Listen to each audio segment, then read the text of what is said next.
Hi, it's me again.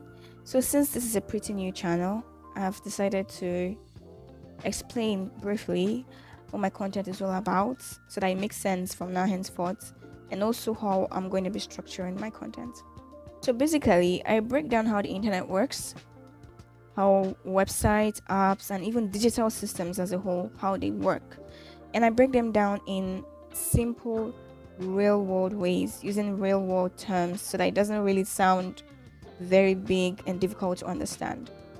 So instead of posting stuff in random topics, I've decided to break them down into four different pillars. First pillar is going to be called internet systems. So this is where I try to break down what happens behind the scenes on the internet. For example, what happens when you click a link, how a website loads, how data is spread across the internet. So it's going to be basically a foundation of how everything happens online. Then I have code basics. So this is where I try to break down how digital systems are created. So I'll be talking about things like HTML, CSS, JavaScript, databases, and all that. So basically, how websites and apps are created. Not too technical, just in simple terms so that it actually makes sense to anyone. Then I have app behavior.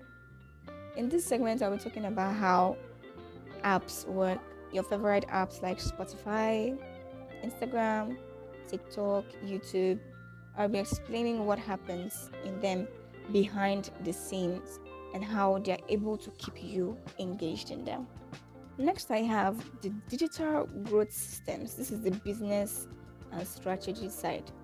So in this segment, we're talking about how these apps actually grow and how their companies use marketing, SEO, and even AI to get more users, to grow, scale, and get more users. So basically, this segment will be covering how these digital products succeed online. So yeah, that's how my content is structured now.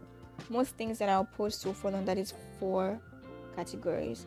And alongside that, I'll also be posting relatable tech life content as I also learn and grow in this space. So if you're into tech, web development, or you're just generally curious about how things work behind the scene, then you probably enjoy what's coming next. So stick around as I break down things in simple, real life explanations.